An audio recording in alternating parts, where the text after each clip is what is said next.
Welcome back to another episode of Better Than I Found It, the podcast all things college golf. Joining me today is Baylor volunteer assistant coach Brian Dolhide. Brian and I discuss the postseason and how a coach can best prepare a team to be successful at the most important juncture of the season each year. Specifically, I talk about past experiences, both good and bad, that have shaped the way I coach today. I hope you enjoy.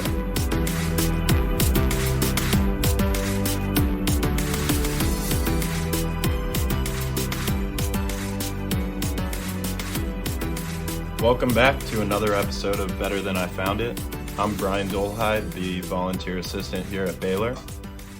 Coach, it's that time of year again, postseason, when dreams are realized and when hearts are broken. It can be the highest of highs and the lowest of lows. Coach, you've been coaching for 36 years, so I feel like you've seen a bit of everything, including the great, the bad, and the ugly. Well, Brian, you're right. I have seen a lot in postseason, a lot of it good, a lot of it bad, a lot of it disappointing, a lot of it just absolutely ecstatic the way the results came out. But I do know one thing that's been very interesting and something I've learned through the years with postseason, and that is generally we coaches make the mistake of overemphasizing it. We make it into a really, really big deal, and it is a big deal. But I think that's probably the thing I've learned most through the years is how to hopefully manage the heightened sense of nerves, the heightened sense of importance of the postseason.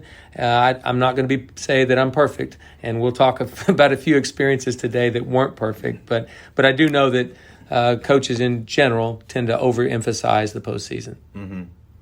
Before we get into those stories, Coach, we would love to talk about our Lady Bears winning the regional at Karsten Creek in Stillwater. I know you've been to that course a million times, so let's hear about that. Well, first of all, I'm really excited for Jay Goebel and Carly Ludwig and their Lady Bear golf team that just literally dominated last week in Stillwater. You know, the wind blew pretty heavily every day, I think 15 to 25 miles per hour every day. Mm-hmm. And if you've ever played Karsten Creek in the wind, you realize your golf ball doesn't follow where it should go very often, or as often as it normally would. Really, really championship difficult golf course that is Karsten Creek. We all know that, but I mean, Baylor just played beautifully. Opened with a 4 over par 292, came back with 3 under par the second round 285, and a final round even par 288.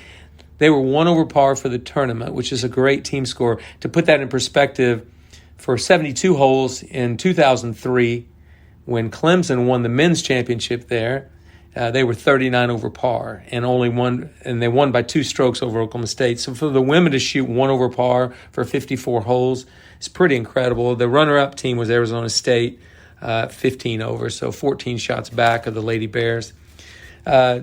Coach Goebel had 3 women tie for second. The winning score was an Oklahoma State player who shot 212, but Rosie, Britta, and Gerline all shot 214, 2 under par for 3 rounds.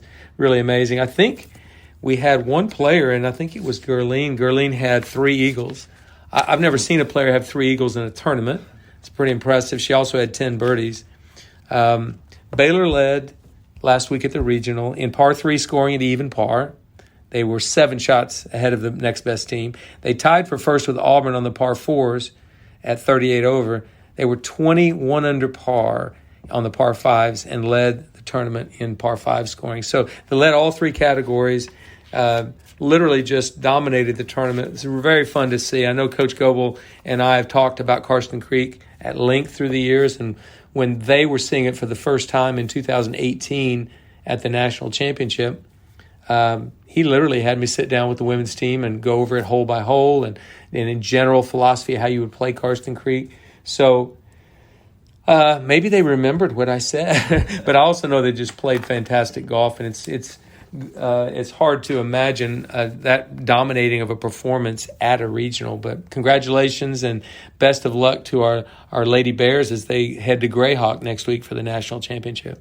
What a week for the women's team, and yes, best of luck to them at Greyhawk out in Arizona. Coach, unfortunately, we did not make postseason as a team this year. Can you talk to our listeners a little bit about that? Well, it was disappointing. It's the first time ever that I actually haven't had a team at a regional in my career, which was disappointing. The players were equally disappointed. I felt like we had a really, really good team with a lot of promise, but we just never did perform. We had a really tough schedule, so I didn't back off on the schedule this year. It was, I think, ranked 10th in the country. It was one of the better schedules, really good schedule. And we just didn't play well. Our ranking would have been high enough to get invited to a regional, but so our end of the season ranking would have been, but our head-to-head record was below 500, and that's a rule in men's college golf. If you go to a tournament and play, and there's 15 teams at the tournament, and you win, that's 14-0. If you finish last, it's 0-14. So you have to have a 500 record to even be considered for a regional. We know the rule, and we didn't get it done, and that was unfortunate. But I will say this, at the Big 12 Championship a couple of weeks ago at Whispering Pines, our guys played the last 9 holes 8 under par, so they weren't tanking it or they weren't, mailing it in. They actually were playing the best golf they'd played all week long at the very end. And we did that the week before at Arizona State. Shot 7 under par the last round. So I feel like those 2 final rounds in those last 2 tournaments we had were both very, very good. One 7 under par and one 8 under par in the last 9 holes. So that gave me a lot of hope that we planted a few seeds for next year's team to be even better. And although it's disappointing not to be at the regional, I am pretty excited because Johnny Kiefer is going to be at a regional. So Johnny Kiefer was invited to the Norman Regional, which will be in Norman, Oklahoma at Jimmy Austin Golf Club. He's ranked 17th in the country this year. The 3 most difficult tournaments we played this year, he had all top 5 finishes in those. So his ability to step up to the plate when he plays against the best competition has been pretty high. He's done well with that. And because of that ranking and because of just in general how he's played, he was selected as an Arnold Palmer Cup. Actually wasn't selected. He actually qualified under their rankings to be on the Arnold Palmer Cup this summer in Switzerland. So I'm excited about that. Coach, I know you were an Arnold Palmer Cup captain with one of the most dominant victories. Let's talk a bit about that and how you believe Johnny will positively impact this year's team. Yeah, so in 2007, I had the honor of representing the United States in the Arnold Palmer Cup at Caves Valley in Maryland. And I remember that pretty well because I was actually 2 major champions were on that team, Webb Simpson and Dustin Johnson. And then every player on that team, we had 8 members of that team at the time, and 7 of the 8 have played the PGA Tour, and only one has not played the PGA Tour, and all of them have won on the PGA Tour. And 2 of them won majors, 2 of them won FedEx Cups. I mean, it's like that team was dominant, and one afternoon we swept the singles matches 8-0. So my memory of the Arnold Palmer Cup is pretty good. But you asked how Johnny might impact the team. Well, he's going to obviously impact it because he's a really good player. He wasn't a captain's pick. He actually qualified for the team. But if I look back on the 3 other times that I can remember Johnny representing a team in a team competition like this, was the Jackie Burke Cup, where he represented the South team in the Jackie Burke Cup, Texas, All-Star Texas, basically, back in 2000, maybe 16. He absolutely loved that experience. He played in the Japan Junior World Cup in 2018 or 19, and I heard from Greg Gross at the Golf Coaches Association that Johnny was a great motivating part of that team. And then he also was on the Wyndham Cup team as a junior golfer, which is the AJGA version of the Ryder Cup, or East versus West. And I think every time Johnny's been on one of those teams, he's taken it very seriously, and he has more fun than about any guy you've ever seen. He's so proud to represent his country or just his team, whatever it is. And it took 3 or 4 days to wipe the smile off his face when he realized he had qualified for the Arnold Palmer Cup. So do I think he'll impact that team? Absolutely. And he'll do it with play. For one, he's a really good player. But number 2, his energy is very, very high. And he has a great love for playing team competitions. So I think Johnny's going to have a great impact. Really proud of that. But before we do that, he has to play a regional this next week. So we'll be at Jimmy Austin. And it's a golf course I've been around, golly, a lot. I've been on that golf course a lot. Actually, my brother won the state high school there in 1974. It was a pretty different golf course, but it was long and hard back in 1974. I do remember that. And then I've coached a lot of team events there through the years, and I've recruited there a bunch. So I've been around Jimmy Austin a bunch. Johnny's never been on property, so I think he'll be leaning on me to kind of, give him whatever local knowledge I might have about the place. But really excited for his opportunity next week. Coach, let's backtrack here a little bit and talk more about postseason. You've been to the postseason with your team so many times, and you've seen it all. How should coaches prepare for their postseason events? That's a loaded question. How should coaches prepare the team for postseason events? Well, I think that many coaches think just because it's the most important events of the season, and it is, you can't discount the fact conference, regionals, and nationals are really, really important events, or any postseason for that matter, because generally your fans, the public, the players, you as a coach, whatever, generally they don't remember who won the 1983 XYZ Invitational, but they probably remember who won the 1983 NCAA championship, and it was Oklahoma State. And so, but my point is I remember who won. I don't remember necessarily who won an invitational event, even though those are important, and it's important preparation for nationals. I think because the postseason is so important and they're biggest events that people remember, I think coaches feel like they need to overemphasize the fact that it is important. And I think they unfortunately, unwittingly, believe that they need to do superhuman things or do something drastically different in the postseason in order for their team to be successful. And honestly, I disagree with that. I don't think that you need to do anything drastically different. In fact, I think it points to the fact that I think throughout the season, you need to try to do as many things like you would do at nationals as you possibly could in a regular tournament. So I'm going to point to, in not a team atmosphere, but in a individual event, Jack Nicklaus and Tiger Woods. Brian, would you agree those are the last two great players in the history of the game? I'd have to agree, Coach. Yeah. Go ahead. Maybe Tiger over Jack, but okay, we could have this debate. Well, that debate, a lot of people would think I'd fall on the side of Jack Nicklaus every time, but I truly don't believe that. I think Tiger Woods, for many, many reasons, was the greatest player of all times. But if I'm speaking about both of those players throughout their career played shorter schedules every year than most of their contemporaries. So they geared their schedule every year around major championships. So that would lead you to think that that's contradicting what I just said. Don't overemphasize big events. Yeah, Tiger and Jack did emphasize the majors more so than the Los Angeles Open. But I promise you, if Tiger Woods was at the Los Angeles Open or Jack Nicklaus was at Doral, their mind was no place else.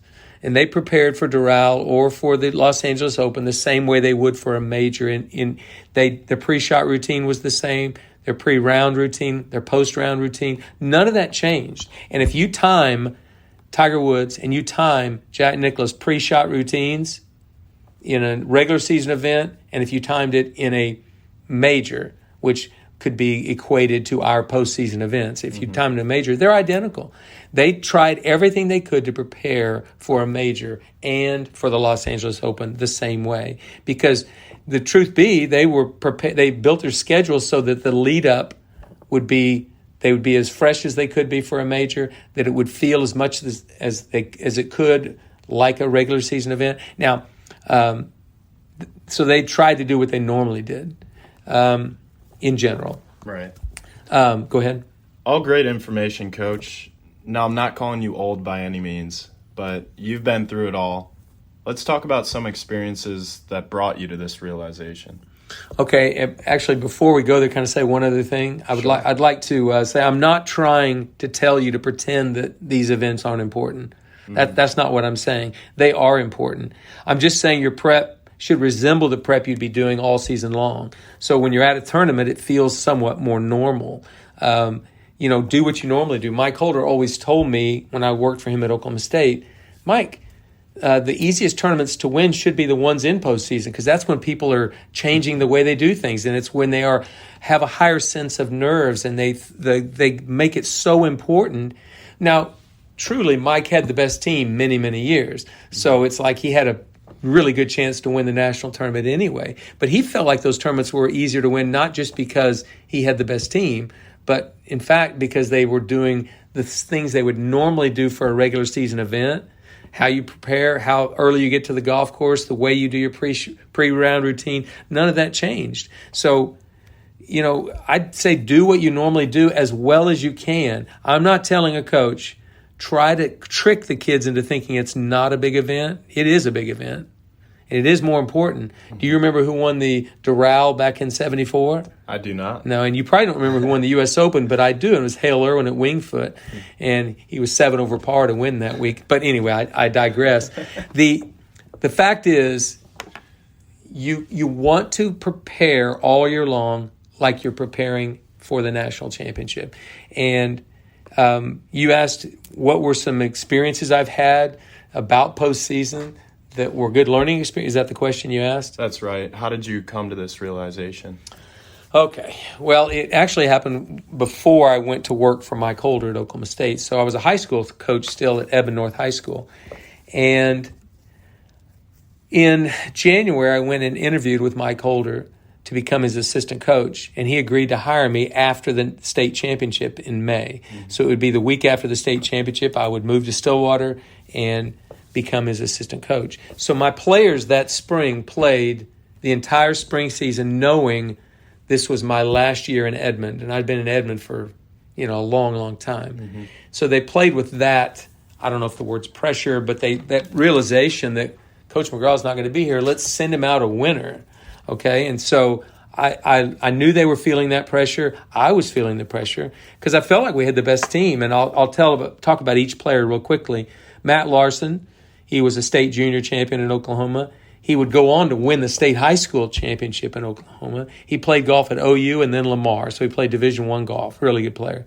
Greg Larson, his twin brother, was an AJGA winner. He beat the number one junior player in the country, David Gossett. At the time, he beat him in an AJGA event in a playoff. Mm-hmm. He helped Oklahoma City University win 2 NAIA titles. He was a really, really good player. Kyle Willman, who won the state high school championship at Eben North.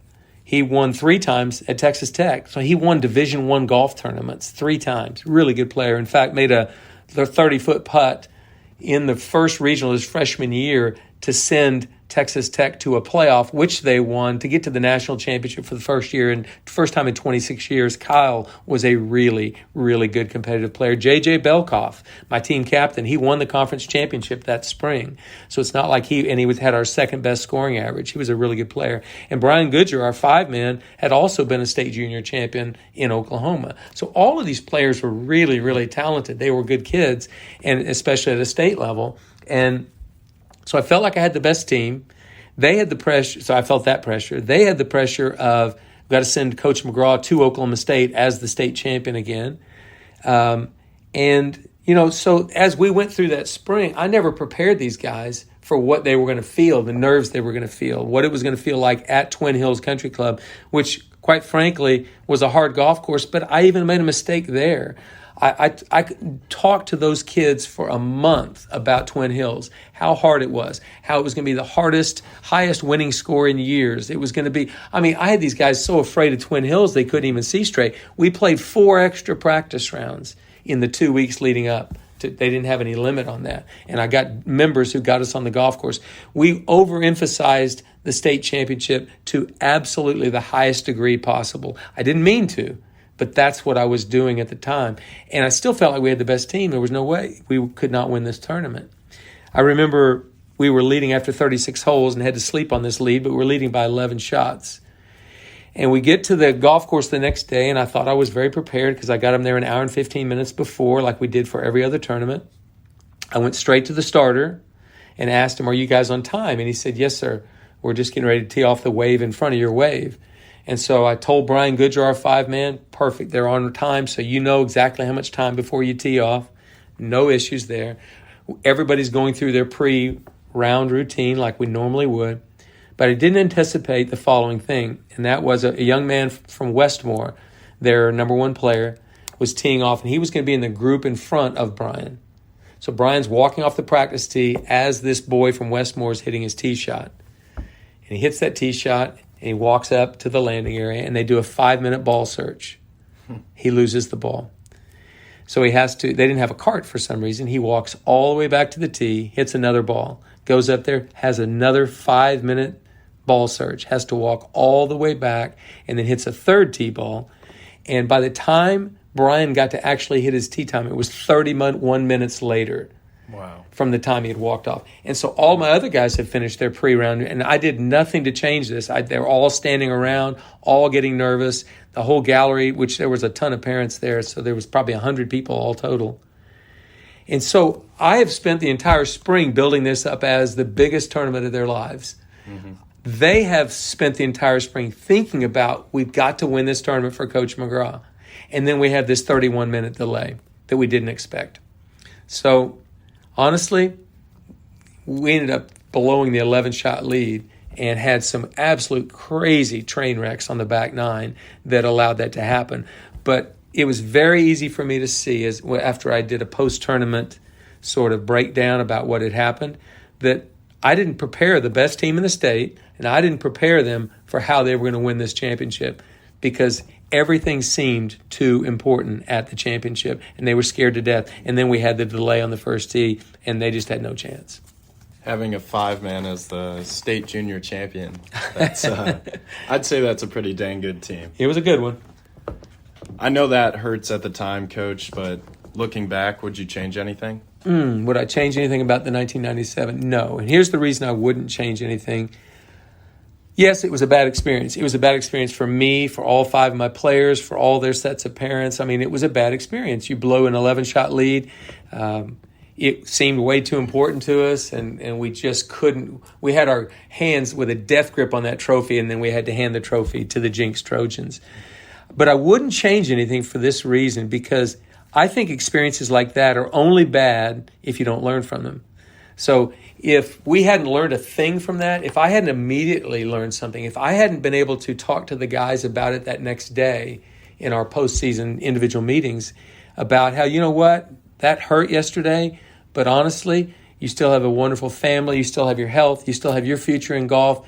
We're not going to let this define us.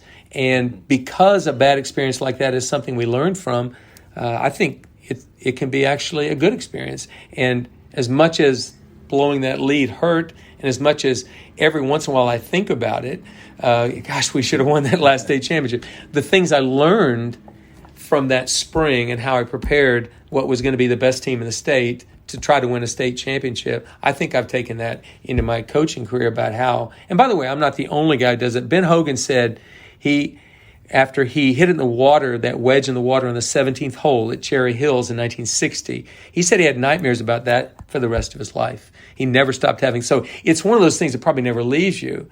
And he was too late in his career for it to really benefit him from learning a lesson, probably.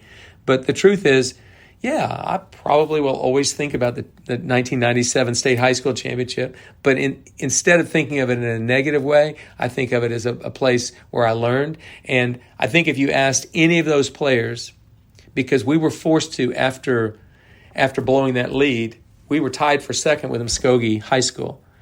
And there was a second place trophy, so we had to have a 5-man playoff for second place. You talk about a deflating thing. You went there with an 11-shot lead that day, and now they're asking you to go play a playoff.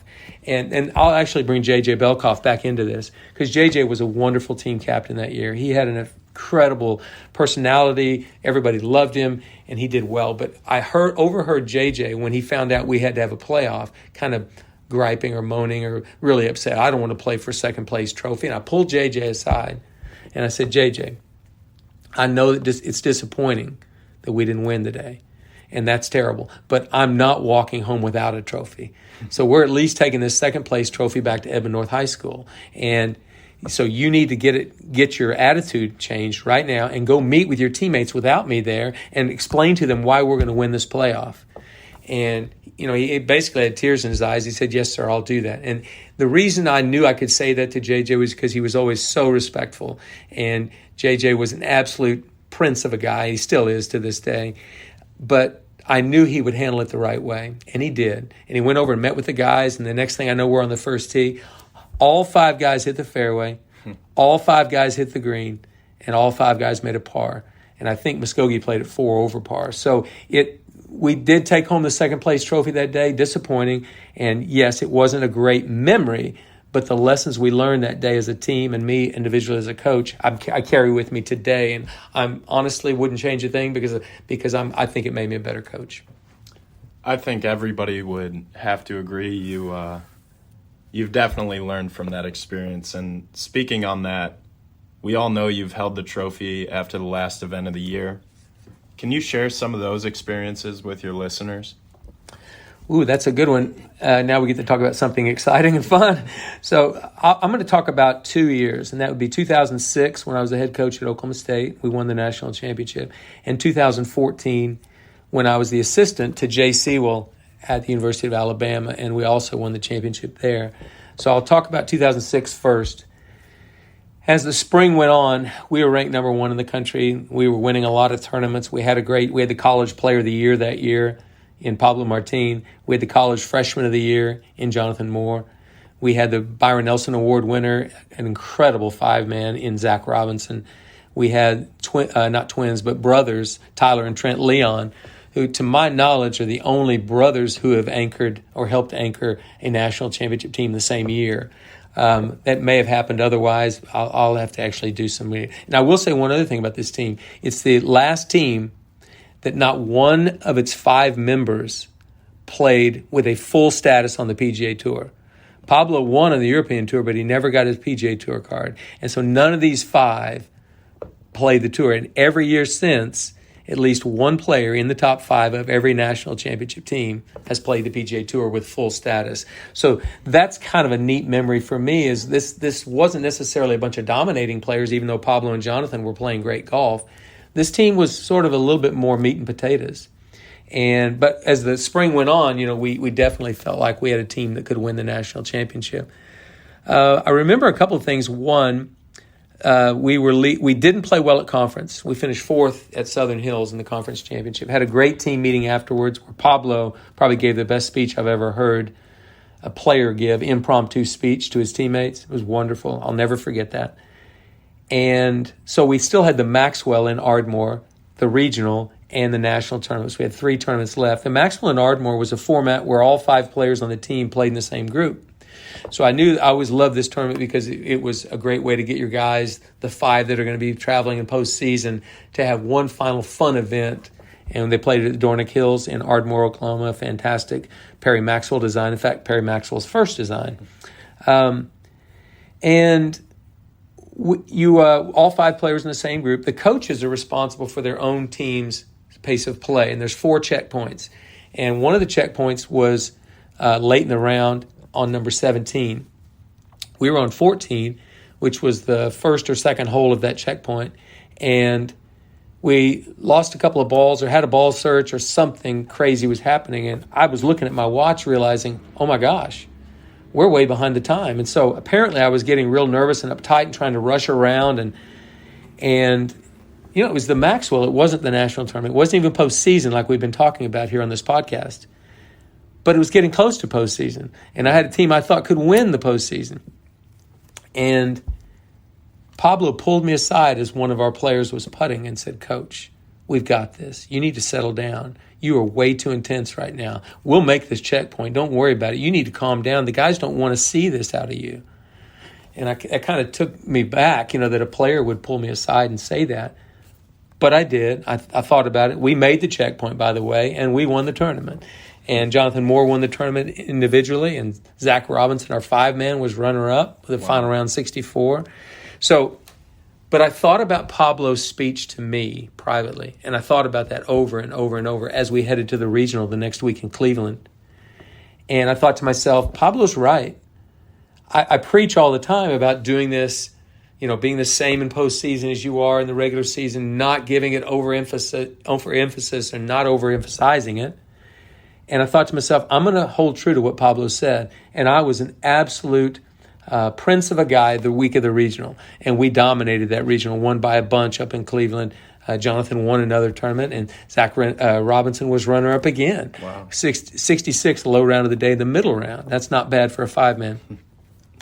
But we get to nationals, and I remembered, we had 2 practice rounds in those days. It was 72 holes of stroke play. And I remember thinking, okay, I'm just going to do what Pablo said. I'm going to be as calm as I can this week. We have the best team. If we do what we're supposed to, we can win this championship.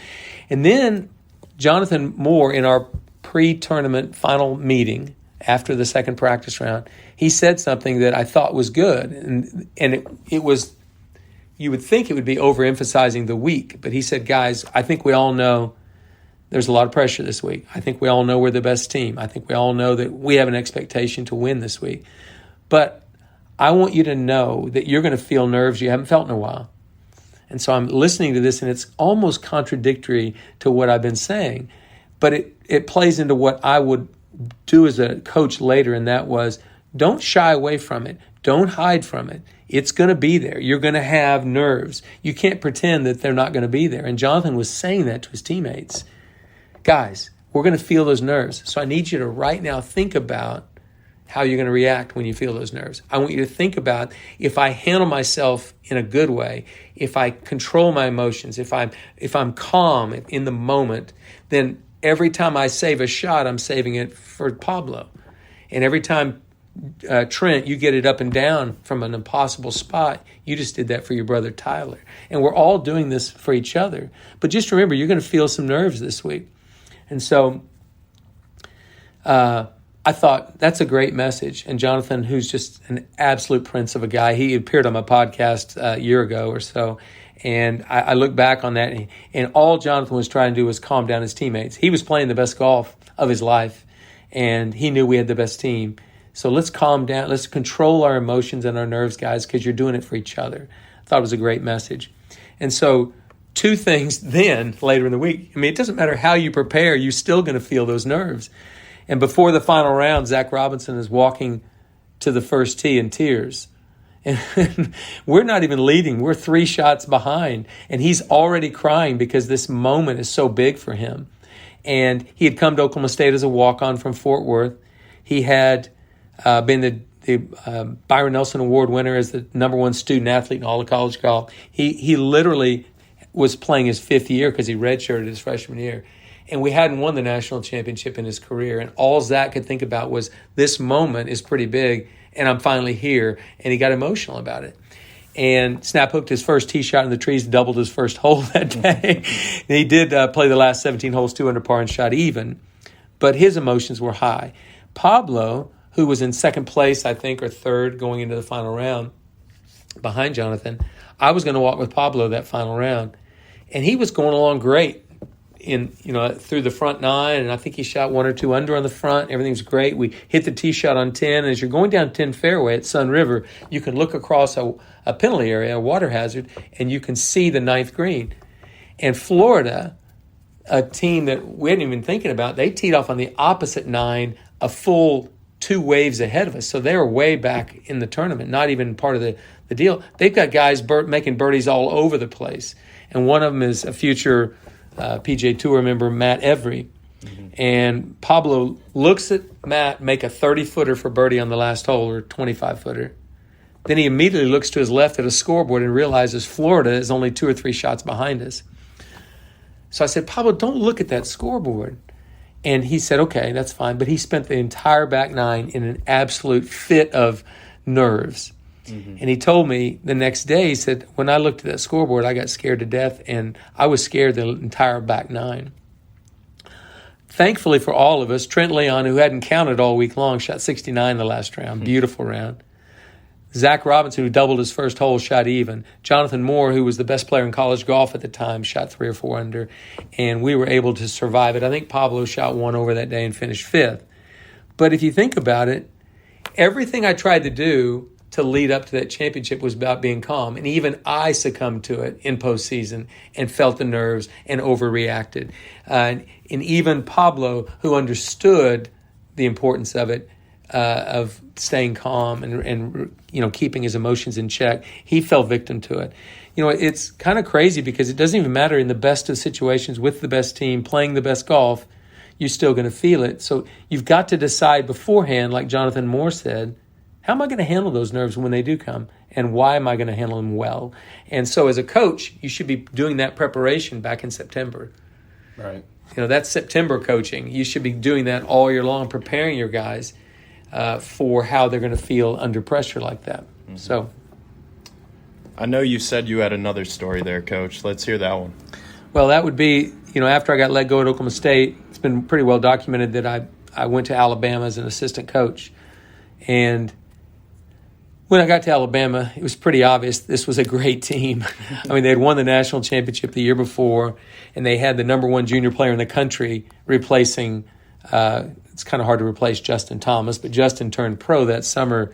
But Robbie Shelton was a great player, and you had Corey Whitsitt and Bobby Wyatt and Trey Mullinex, who were all roommates for 4 years.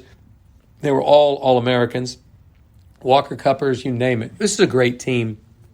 Jay knew he had the best team in the country. So we played the year. I think they were on a 6 or 7 tournament win streak from the year before. And that fall, we won all 4 events we played in. So we got it up to 9 or 10 in a row. And so there was a lot of distraction. For one, you had agents and player managers in the groups of Corey, Bobby, and Trey because they were going to be pros after nationals. You had the pressure of playing as the defending national champion. You had Robbie Shelton, who was a freshman. I mean, that's kind of hard, but gosh, he was playing beautifully. He won his first college tournament, the Olympic Fields Fighting Illini. But you had a lot of things going on here, and Trey Mullinex became the number 1 ranked player in the country after 4 tournaments that fall. So you had all this great golf being played. You had this win streak we were on. You had these All-Americans and Walker Cuppers. And so there were so many distractions that would lead you away from this. But Jay Sewell did a fantastic job all year long of being the same person he normally was, not changing how he responded to people. He kind of leaned on me to kind of be the wise old sage, if you will, because I was 53, almost 54 when I was his assistant coach. But we had the best team, and we finally did lose in the spring. I think we lost maybe at Cabo, and then then we lost at Southern Highlands at Las Vegas' event. But then got on a streak again and played well all the way through to nationals. But I remember thinking to myself, this team's probably going to play for the national championship. And so I think I've learned from my experiences in the past, I've got to just be me. I don't want to change as we're leading up to this national championship. The potential existed if we were in opposite brackets, if we both made match play. Oklahoma State and Alabama might meet at some point. And if they were in opposite brackets, it would be in the finals. That was thinking a little far ahead. In fact, I will tell you that I didn't speak about Prairie Dunes, where the national championship was going to be held that year. Not one word about Prairie Dunes until the day after we won the regional tournament. I did that on purpose. What do you think I did that for? When you were reminded by Pablo. Exactly. I look back to Pablo's example 8 years before when he had said, Coach, you can't think that far ahead, and right now your nerves are thinking that far ahead. You're scared to death, and you're way too uptight and intense. So I didn't speak about Prairie Dunes, even though I'd walked around that golf course over 100 times in my life. We win the regional, then I started talking about Prairie Dunes, but only in a positive way. And Jay Sewell did a pretty smart thing, I think, that week. He did 2 things that I'll never forget. One, he said, Coach McGraw, in a team meeting, he said, Coach McGraw, you know Prairie Dunes. I've never been on property, so in the practice rounds, I want you to kind of run the show. You tell these guys things you think would help them play the golf course better. So he did allow me to do that, and he made another good decision. After the stroke play was over, we had made match play, and I'd been walking with Trey for most of the year, Trey Mullinex. But Trey and I had gotten flat here toward the end of the season. I think maybe hearing the same voice say the same things over and over and over had kind of gotten tired. And after stroke play, he said, Coach McGraw, how would you like to walk with Robbie Shelton? And I said, that'd be great. Why? And he goes, I think you and Trey are just a little flat right now. I think he needs a little bit of my personality right now, which would be different than yours. And I think Robbie could really benefit from you. And so we flipped the narrative, and I walked with Robbie in match play, and all I was a cheerleader for Robbie. He was behind. He was 2 down in every single match, and he won all 3 matches. And Trey played beautifully. In fact, it was Trey's 25-footer downhill that won the national championship on the 17th hole with Jay Sewell walking with him. If you've ever seen the video of that, Jay leaps into the air about 8 feet in the air. It looked like Michael Jordan on a slam dunk, and right into Trey's arms, and was pretty crazy. He yelled the word boom as loud as he possibly could. But I look back on that. Jay showed the wisdom to step aside a little bit and let somebody who had been around Prairie Dunes forever kind of talk about the golf course. And then he had wisdom enough to know that, you know what, you should be walking with Robbie and not Trey right now. But either way, both coaches, we were very calm. And we did our very best to just keep it calm, keep it light, keep it like it was in every tournament that we played all year long. And I guess history did kind of fate came about because, yes, Oklahoma State was in the opposite bracket. And, yes, they beat Stanford in the semifinals. And we were going to meet Oklahoma State in the final. And you know what? That was a pretty emotional day for me. So I knew going into that last round where Oklahoma State and Alabama would be playing. So I'd be coaching against all of my former players and against my former assistant coach, Alan Bratton. So I knew I'd have to try to stay as calm as I possibly could and just be a voice of calmness and serenity, if you will. And I think I was that day, but I also think JC will help me in that, and Pablo Martin helped me 8 years before in that. And I think looking back at the example of the 1997 State High School Championship, all of those experiences together kind of led to that day. That's one great year in Tuscaloosa, Coach. Well, roll tide to that. So let's circle back to Johnny Kiefer, because as this podcast airs, you'll be with Johnny in Norman playing his first round at regionals. Yeah, I think it's important to put your money where your mouth is. And so, yeah, although we were not here as a team, we won't be there as a team. Johnny is known for a couple of weeks he would be at a regional. He didn't know where. When we found out that it would be at Jimmy Austin, the only thing I said to Johnny was, I want you to prepare like you normally would for the Aggie Invitational or the whatever tournament. Doesn't matter. I want you to prepare for that. But I want you to also know you've never seen Jimmy Austin, and I've been there a lot. So I will be able to help you greatly once we get on site. But I haven't talked to him about the golf course since. He hasn't done a Google Earth search to see every hole. He just knows that he's got a coach that'll be walking with him that's seen the golf course a bunch. His goal this week was to prepare like he normally would. Unfortunately, you can't be normal this week because he took final exams. So his practice was 2 or 3 hours a day on his own. I couldn't demand anything during finals because it's final exams. So Johnny prepared this week like it was the Aggie Invitational, like it was the Border Olympics. It was just a tournament. Now, he knows it's an important tournament. It's a regional. If he plays well, he could advance to the national championship as an individual. And so he knows that. But he's doing everything he can to prepare like he normally would. And I'm doing everything I can to not impede that process. I've talked to him every day. We've had a few minutes. I've watched him, on the range. I saw him hit a few balls yesterday and some wedges. But as far as preparing, Johnny's doing it like he would normally prepare for any other golf tournament. We're not getting up there 4 or 5 days early and playing a bunch of practice rounds in that conditions up in Oklahoma or on the same type of greens. We're not doing that. He's literally preparing his game so he's as ready as he can be and fresh. He doesn't want to be mentally or physically exhausted before he heads up there. And so I think he's done a good job of that. And I think my past experiences have probably led me to think that's probably what should happen. Mm-hmm. Can't wait to watch Johnny play this next week. Instead of a speed round this week, Coach, as everybody knows, you have a memory unlike any other. What are some postseason moments that really stick out to you that were surprising, good or bad? Ooh, okay. Is this like my speed round here? So I'll talk about it. I remember a long time ago when I first met David Cook, Dr. David Cook. He's a brilliant sports psychologist, great guy. Wrote the book 7 Days in Utopia.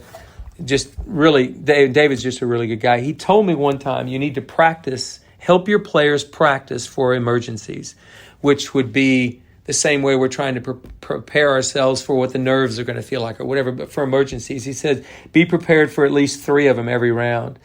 Confidence comes from knowing you can handle anything put in front of you. Teach your players to adapt. So I know from past experience that something crazy is going to happen in postseason. It almost always does. And so the idea is, how can you prepare your players so they'd be ready for that? So here's some of the things that I think have happened that are like, wow, that's surprising. How did that happen? So I can remember two 3-woods where the head flew off. One was Charles Howell in 2000 at Prairie Dunes at the conference championship on the 14th hole. He was hitting a 3-wood. He crushed this 3-wood right down in the greenside bunker, but the head flew off and went left in the gorse. And I'll never forget this, Mike Holder. And he knew we could get another 3-wood from Ping before regionals. I mean, it wasn't like, and this was the final round, he didn't need to worry about it. Mike trudged through that gorse, came out face bleeding, nose bleeding, but he had the 3-wood in his hand. And Charles played the rest of that round without a 3-wood, but I don't think he would have needed it anyway. Zach Robinson, who I've spoken to already, his 3-wood head came off at the national championship in 2004. And at the Homestead that year, we stayed in a hotel that was a 15 or 20-minute ride from where the range was at the Homestead Hotel. So I had to get in a shuttle and go all the way back to the hotel and get Zach's 3-wood, his backup 3-wood in the shuttle in the room there. But I do remember something interesting about that. California, who won the national championship the next day, was in there, and they had played a beautiful morning round. And I remember Peter Tomasula was in that van with me. And I said, Peter, nice playing by you guys this morning. You guys might just get this done tomorrow. And sure enough, they won the tournament the next year. I have that memory of saying that to him. I don't know if he remembers it, but so that was kind of an unusual thing a couple of times. Your equipment will break down occasionally. And how are you going to handle it? What are you going to do? 1987, when I was coaching high school golf at Edmond High School, we had a 17-shot lead going into the last round. We get to the golf course, and a rules official finds me and says, Coach, we got a problem. Can you get Jay DeGear, your number one man over here? I said, that's fine. And it pulled Jay over there. And unfortunately, Jay had called a penalty on himself that he didn't tell me about. And he'd called the rules official or the head pro that night after the 36-hole day. And just to make sure, he wasn't sure he was going to be disqualified for the first round, but he thought he might. And he called a rule on himself, which I thought was so amazing. Nobody would have ever known the difference. But anyway, it would be wasting time to go through what the rule was. But as it turns out, yes, he was disqualified for the first round. So we had to take a score that was 6 shots higher. Wow. And so our lead went from 17 to 11 shots in an instant before we even hit a shot in the final round. And I got the guys together and said, guys, we're fine. You guys, would you have taken an 11-shot lead? Would you have taken that after 30? Oh, absolutely, Coach. Well, then what's the difference? We're fine. We ended up winning by 19. So pretty good job, hopefully, on my part as a coach. I remember Mike Holder telling me this. Trip Keeney, who was an All-American, one of the best players in college golf in 1994, was an incredible driver of the golf ball. And he had this Ping driver that he just hit like gold. I mean, it was amazing. And the week of the national championship, it broke. And he had no backup, and he had no confidence. And he was playing the national championship at Stonebridge Ranch, his home course. But it didn't matter. He was unconfident. The driver they put in play that week, he couldn't. He hit it in 6 or 8 hazards that week and just played his worst tournament of the year. And it happened at the national championship. It's like, wow. That was an unexpected, and there was nothing they could do to get his confidence back in this other golf club at that time. Our Baylor women's team, great team in 2017. They were playing the regional in Austin, Texas at the UT Golf Club, and all 5 of their players got food poisoning. And other teams got some food poisoning that week as well. And they had one girl that played the last round literally throwing up, and she had to finish because another girl was incapacitated completely, couldn't play. And so it was kind of neat how she forged through and got through that deal, and they end up qualifying for the national championship.